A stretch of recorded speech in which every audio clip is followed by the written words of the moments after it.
Hoje você vai ouvir algo que pode mudar completamente a forma como você encara suas perdas. Mais e Braga nos conduz por um caminho onde a dor se transforma em força, e a derrota, em sabedoria. O tema de hoje é um convite profundo: perder para ganhar. Quantas vezes na vida você se sentiu rejeitado, deixado para trás, esquecido? E se eu te dissesse que muitas dessas perdas foram necessárias? Que há situações em que Deus permite o corte, para preparar o enxerto. Que às vezes é preciso perder o conforto, a pessoa, o sonho, para conquistar algo que o seu espírito verdadeiramente precisa. Neste vídeo, você vai ouvir histórias tocantes, de Edson à guerra, do Chico Xavier à própria infância, onde a dor foi apenas a porta de entrada para a transformação. Se você está passando por um momento difícil, não saia deste vídeo. Pode ser que, ao final, você descubra que o que parecia o fim, era só o início. Assista até o fim, inscreva-se no canal e compartilhe essa reflexão com alguém que precise encontrar luz no meio da perda. A verdade, meus amigos, é que nunca os espíritas foram tão populares, porque a vida ficou tão difícil nesses anos que se passaram, esses anos de pandemia, que até quem não acredita em vida além da morte passou a acreditar. Meu Deus, que provação é essa? Que situação difícil é essa que o mundo inteiro vivenciou? E eu sou tão esperançosa que quando começou a pandemia, eu disse à minha filha Mariana: quando a pandemia acabar, essa humanidade estará muito melhor do que ela é. E obviamente isso não aconteceu, porque ficamos tão isolados que nos tornamos talvez mais egoístas, mais prepotentes, mais individualistas. As crianças e adolescentes têm até agora grande dificuldade de voltar à normalidade das relações. E nós percebemos, quando estudamos a doutrina, que às vezes é preciso perder para ganhar. Thomas Edison tinha à sua frente uma lâmpada que nunca se acendia. E ele já havia feito várias experiências e nada da lâmpada se acender. E os espíritos dizem que raras almas foram tão avançadas, tão evoluídas, tão fraternas como Thomas Edison. Ele veio para a Terra para a série de inventos que ele criou, e principalmente para descobrir a lâmpada. Porque se não fosse ele, não haveria microfone, não haveria luz, não haveria nada. Nós ainda estávamos na Idade da Pedra. E uma certa noite, em que mais uma vez, ele e alguns amigos estavam reunidos em torno da mesa e a lâmpada não se acendia, um dos seus melhores amigos disse: desistamos desse invento agora. Porque eu tenho aqui anotado no meu caderno as 700 tentativas que você fez e que não deram certo.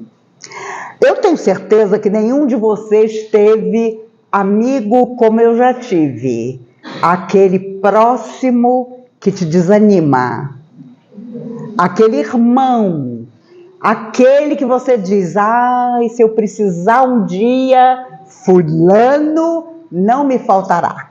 Mas às vezes é esta pessoa que nos desanima, que tenta nos fazer desistir e a gente nem sabe por quê.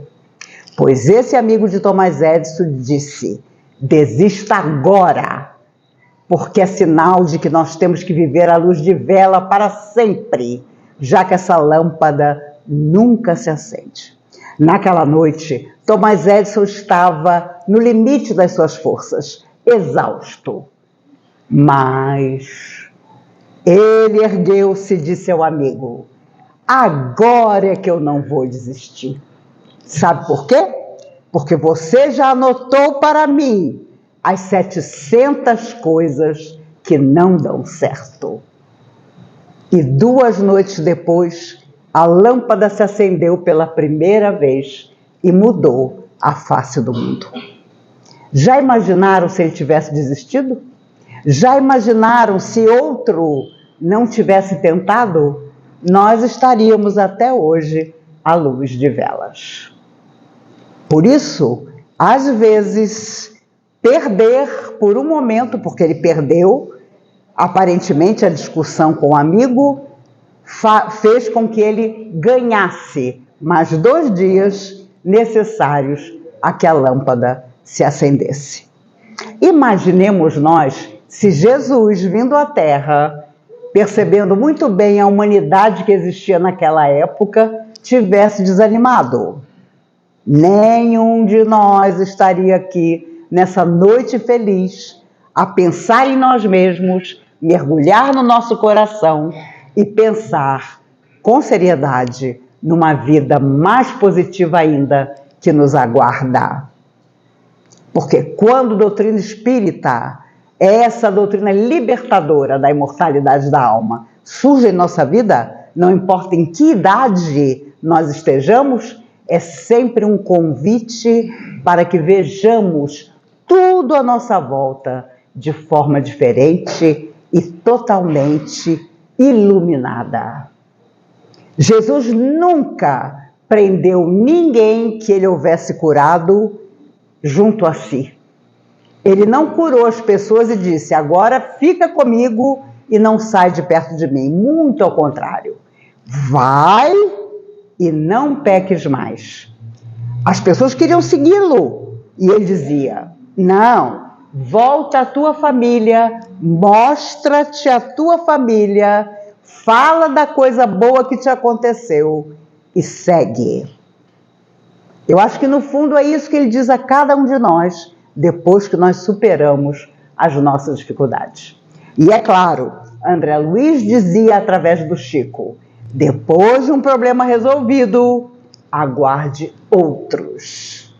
Porque se você tirou uma nota alta num problema que você resolveu, outro problema surgirá para testar mais uma vez a sua confiança. Nós precisamos saber que quando a doutrina espírita, esse conhecimento maravilhoso nos chama, é para o trabalho no bem, é para a nossa modificação interior, é para que a nossa fé aumente ainda mais. E é claro, para que nós possamos dar o exemplo àqueles que estão amedrontados, titubeantes. Não é para todo mundo virar espírita, não. Porque a pior coisa do mundo é quando o espírita fica tão satisfeito consigo mesmo que ele quer convencer todo mundo que todo mundo tem que ser espírita. O querido amigo Raul Teixeira, orador espírita, costuma dizer, doutrina espírita não é para quem quer, é para quem aguenta. Porque quando você chega à doutrina espírita, você percebe quanto ainda te falta modificar. E quanto mais você avança, mais modificação para nos aperfeiçoarmos e sairmos da Terra, dessa vez, muito melhores do que entramos. Há muitos anos atrás, Eurípides de Barçanufo, o poeta de Sacramento, disse através do Chico Xavier, é preciso ser mais do que pó. E há muita gente que é apenas pó, porque ela não faz nada pelos outros, ela não perdoa, ela não acredita sinceramente na modificação do semelhante e não faz nada de bom. Ainda existe muita gente assim. Entretanto, o lema da doutrina espírita é, fora da caridade não há salvação. Portanto, sempre deixando que o nosso coração se deixe levar pela necessidade alheia, para que nós possamos, se não acabar com ela, diminuí-la ao máximo. Chico Xavier, em 1950, visitava um grupo de famílias que morava embaixo de uma ponte, a 1 hora de Pedro Leopoldo. Ele morava ainda em Pedro Leopoldo. E ele, no trabalho, fazia um recolhimento de arroz, feijão, fubá, e todo sábado eles iam até essa ponte, que ficava a 1 hora de Pedro Leopoldo, para levar comida àquelas famílias. Mas houve um dia em que não havia nada para levar. Um grão de arroz. O irmão havia morrido, a cunhada ficou completamente louca, foi internada e ele ficou com os sobrinhos. Sobrinhos que deram um trabalho danado para o Chico. Inclusive, certa feita, o sobrinho, para debochar dele, disse: "Ô tio Chico, em que tempo você vive?" Porque o Chico queria que eles todos fossem pessoas dignas. Então, para debochar do tio, o rapaz disse: "Em que tempo você vive?" E o Chico, muito tranquilo, disse: Eu vivo num tempo que não passa nunca. O tempo da consciência tranquila. Hoje você encontra muitos pais, avós, professores que têm vergonha de chamar a atenção de uma criança porque acham que estão fazendo coisa errada. A criança está fazendo coisa errada, mas você tem vergonha de chamar a atenção e de corrigir a criança. Isso não vai dar certo para frente. Nós vamos ter dificuldade para as futuras gerações. Já estamos tendo. A verdade é que não havia nada para levar naquele dia para as famílias. E o Chico ficou: meu Deus, nós vamos chegar lá, não tem nada para dar para eles. Dr. Bezerra de Menezes, essa alma maravilhosa, já estava desencarnado há 50 anos. Ele morreu em 1900. Apareceu na cozinha da casa do Chico e disse: meu filho, não há nada para levar? Vamos levar água fluidificada. Coloque várias garrafas de água, eu vou fluidificar a água. E você vai levar essa água fluidificada para as famílias. A primeira vez que eu ouvi essa história, eu pensei: o que eu não daria por um copo dessa água? Já imaginaram o Dr. Bezerra de Menezes materializado, fluidificando a garrafa de água? E aí o Chico colocou várias garrafas e o Dr. Bezerra fluidificou a água. Saíram. 1 hora depois chegaram à beirada da ponte. O Chico explicou para eles: meus amigos, há 2 anos nós visitamos vocês, todo sábado trazendo alimento, mas desta vez, por vários motivos, nenhum de nós tem nada para dar. Apenas água fluidificada. Foi um Deus nos acuda. Os homens, e me perdoem os homens da plateia, mas a história é exatamente assim.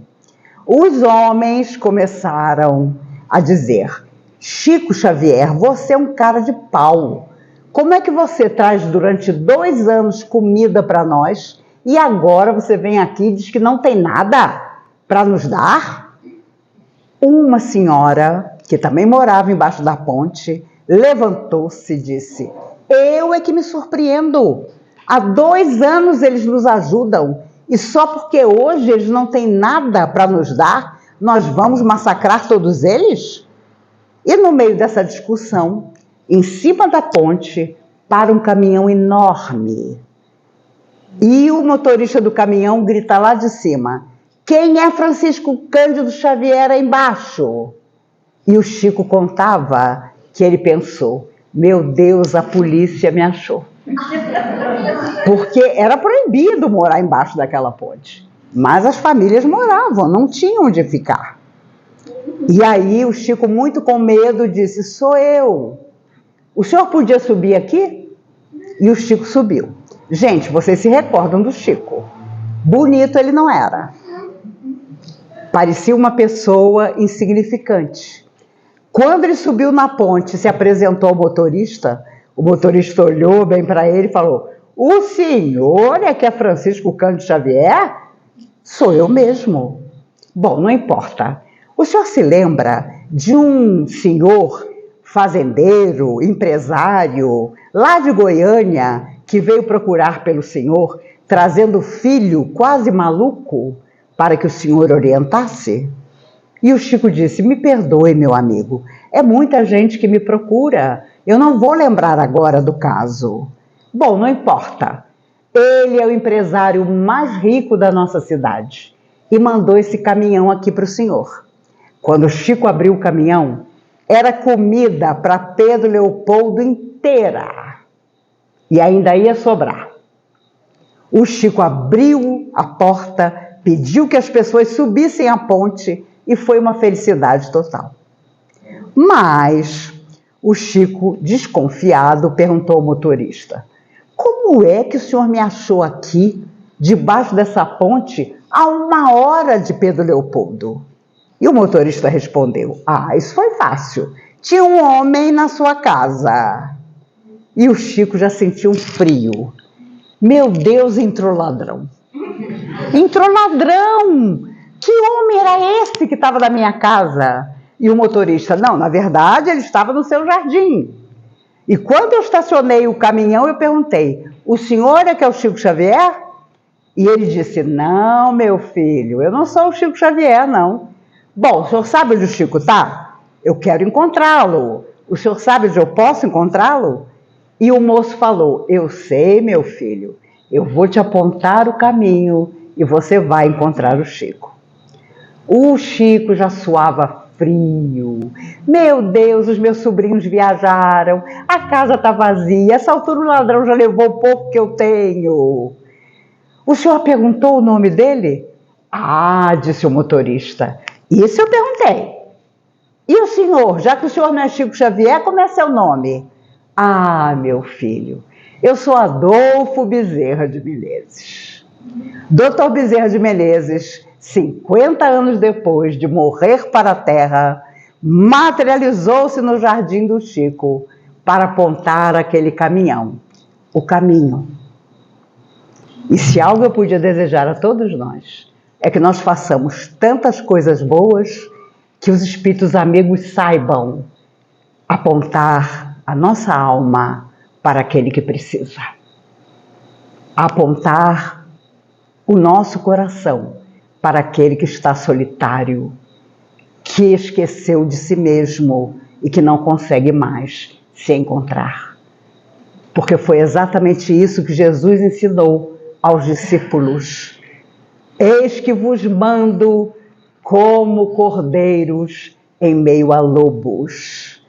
E ele separou cada 2 discípulos para andarem pelo mundo e transmitirem a mensagem de Jesus. Nós somos muito mais do que 2. Quando eu entrei hoje aqui, que casa espírita iluminada! Quantos corações queridos! Isso não é para qualquer lugar. Se vocês chegaram a essa casa, é porque existem compromissos. E nós precisamos guiar o nosso coração para os compromissos do amor, da luz, da verdade. 100 anos na Terra é um relâmpago na eternidade. Passa depressa demais. Logo estaremos de volta à verdadeira existência. Mas lá nos perguntarão o que foi que nós fizemos do tempo na Terra que nos foi concedido. Havia um homem muito rico que disse aos 4 filhos: eu estou muito doente, estou morrendo, e quando eu morrer, tudo que eu tenho está guardado no cofre do escritório. Vocês, com certeza, vão encontrar lá a minha herança. Ele ainda estava sendo velado na sala de casa. Os 4 filhos se trancaram no escritório para abrir o cofre e descobrir quantas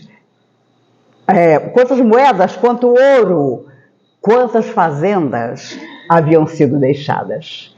Mas, para a decepção dos 4 filhos, ele que havia dito: ali vocês vão encontrar o tesouro que eu vou deixar para vocês.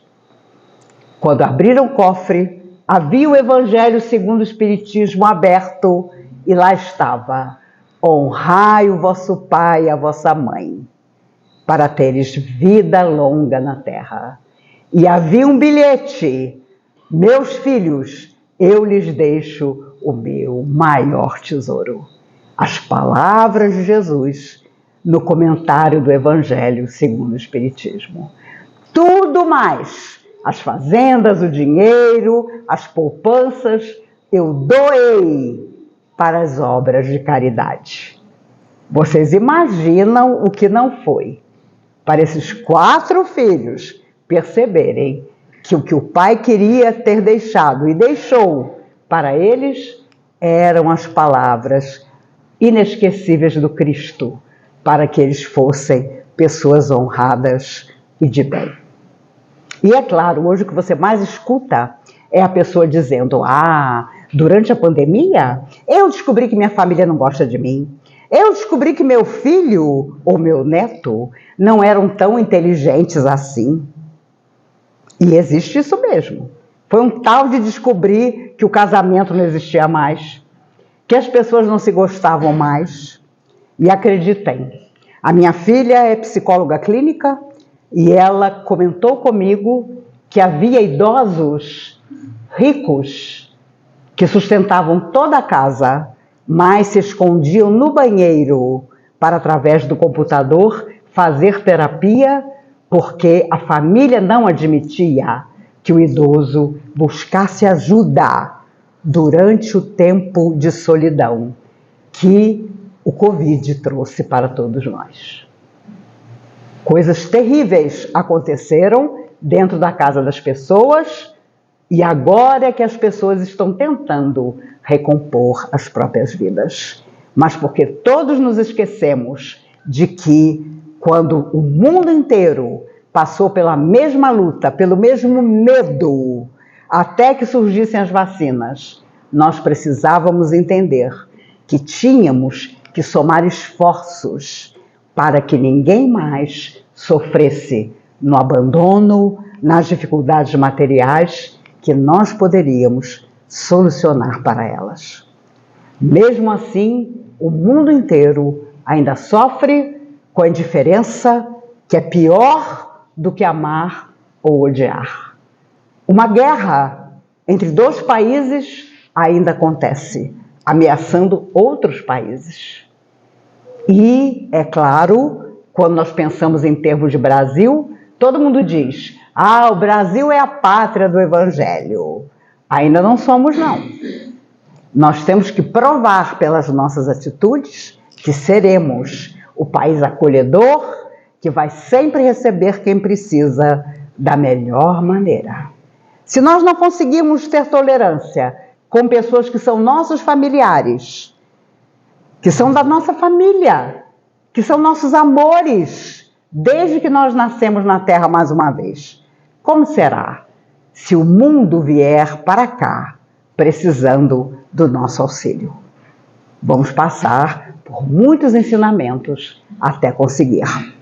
Os nossos irmãos de outras religiões, com certeza, conhecem doutrina espírita também.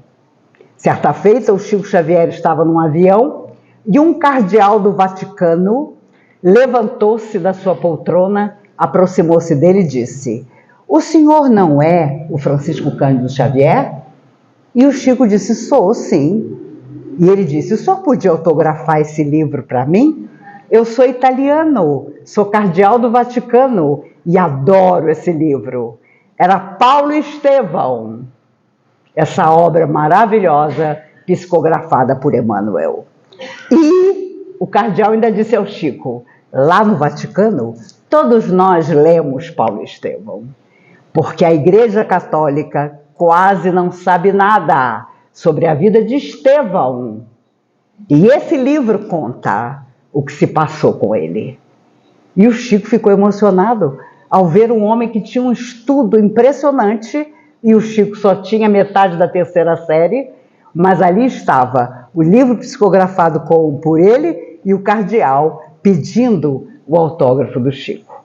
Então não nos iludamos, todo mundo que porventura ironiza ou debocha a nossa crença, no fundo sabe que somos imortais, que sairemos da morte quantas vezes forem necessárias, mas da vida jamais sairemos. Mas importa o que nós vamos fazendo enquanto estamos aqui.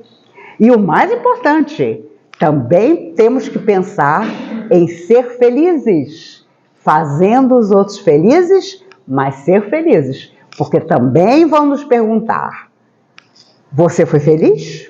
Os nossos mentores vão nos perguntar isso também. A minha avó paterna foi espírita a vida inteira, numa época em que a polícia fechava o centro espírita e levava todo mundo para a delegacia, na década de 30 do século passado. Ela morreu com 90 anos e ela depois psicografou uma mensagem para a família contando que mesmo tendo desencarnado com 90 anos e tendo cuidado da saúde a vida inteira, lá lhe perguntaram: e você, minha filha, como foi que você cuidou do seu corpo físico na Terra? Ora, se a pessoa morreu com 90 anos, você imagina que ela cuidou bem, porque viveu muito, mas isso foi perguntado a ela. E é claro, ela queria contar à família que, mesmo morrendo velhinha, ela tinha sido perguntada: o que foi que você fez do seu corpo enquanto você estava na Terra? Pensemos sobre tudo isso. Vivamos conforme aquilo que nós acreditamos. Não adianta dizer, sou espírita, se nós somos tão poucos, mas o nosso exemplo deve sempre permanecer, inegavelmente. Havia um menino de 8 anos que pintava, e o pai, na garagem da casa, pintava junto com ele.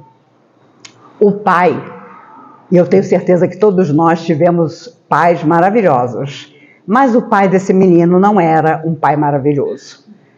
O menino pintava, o pai olhava e dizia: mas eu não sei como você é pior, se com lápis, se com tinta, se com crayon, se com qualquer coisa, porque os seus desenhos são horríveis.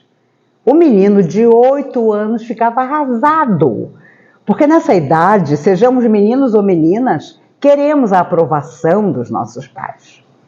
A mãe do menino, vendo que o pai acabava com o menino, e há muitos pais que agem assim, chamava e dizia: não te ligues com o que teu pai diz, porque eu, tua mãe, sei que se fores para a política, serás presidente do nosso país.